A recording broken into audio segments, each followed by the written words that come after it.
Jid, you've heard about the model. How would you get it out to physicians? So the best way to get the word out is to make sure other physicians who may not even understand what you're doing completely, but they hear about you and then they talk about you to their friends. So you don't necessarily have to go after the physician who you're going to convert first. First you have to go after just kind of a market approach to say, this is what's coming, this is what's different, so people start talking to other physicians. Now, I was mentioning that there's a conference coming up in a couple of months called the Medical Fusion Conference, who's basically the organizers of the conference. What they're doing is they are putting together the conference specifically for physicians who think it's too hard to practice medicine now.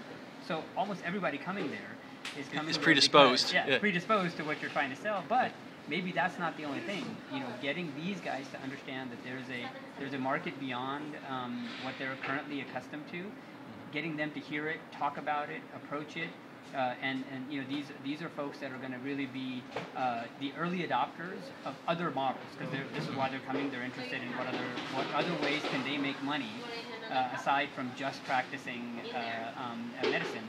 So it would almost be interesting to say that you go and acquire 2, 3, 5, 10 of these guys as the lead of the success teams. Mm-hmm. They're going out there, so they're coming in, and a physician is talking to a physician about how to be a successful entrepreneur in the medical world as well as in the service world. So I would start with those physicians who have kind of like are sick and tired. They've had it with current medicine. Guys who have tried to be MD VIP doctors. That's right. They jump, go there.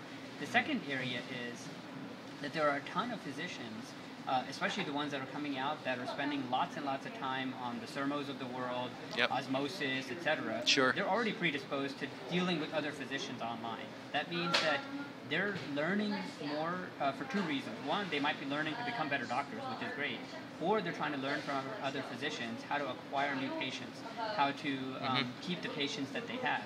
So the good news is that getting the word out is not really going to be that hard. The tricky part is going to be how you convert the ones that have heard about you to the ones that actually bring in the success team, do the conversion, where you can actually invade them, like where you can come in. And I think that one way that can happen, none of this is going to be easy, but one way that can happen over time is really allowing the inbound marketing for those people that are just sick and tired of practicing medicine. These means articles, blogs, they are thought leaders, etc., talking about the fact that there is a way, without having to rely on Medicare for your success, there is a way to practice medicine in a way such that it looks like 21st century medicine, such that the same service that a patient gets at Holiday Inn or Hyatt or their resort is the same kind of service that they can get at their own physician's office. I think those kind of pitches.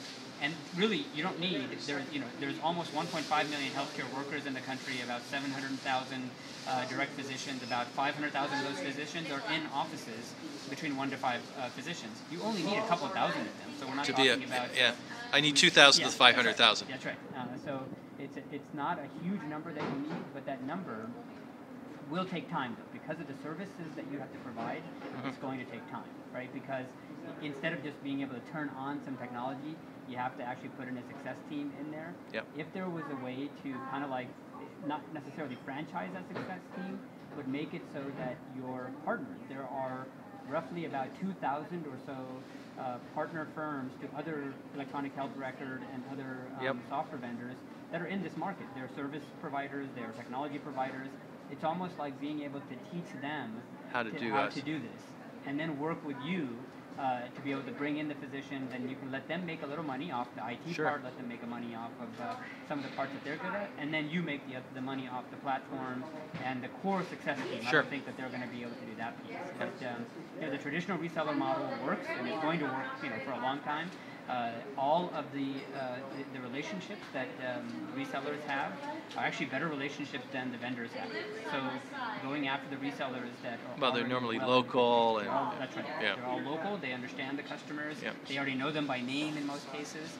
And when a problem occurs, they're the first one to get the phone call. Certainly. So those would be great. So going, it's almost like a multi-pronged strategy. Number one is messaging. It's messaging around very specific things, and that is saying if your EMR vendor is not bringing in a success team to do your conversion for you, something is wrong, right? That's the first message. Opening gambit, yeah. Yeah, you just keep pushing that harder and harder.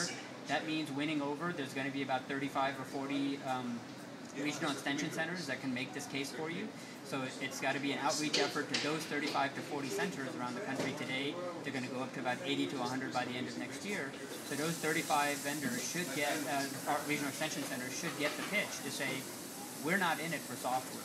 We're in it to bring people that can actually get you successful. Because you, and where this makes a huge difference now is, meaningful use is not about technology. There's a general sense that meaningful use is about computers, but it's not. Yep. It's about using computers right.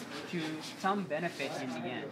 And so if you think about the fact that meaningful use is all about users and, customers and how they use the system, and that's what your whole company is about, is let us come in and make you successful by you pitching actually your services around two areas is, one, we're going to improve the patient experience. That's the core message around it. And two, we're going to make you meaningful users along the way.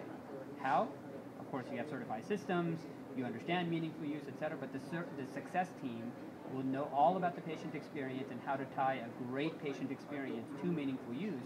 And nobody else has that, right? Other customers, other vendors are focused primarily around technology and how you're going to be able to get certified. And once you use a certified system, you're kind of like on your own, right? Going into a physician saying, hey, good luck with the software, let us know how it goes.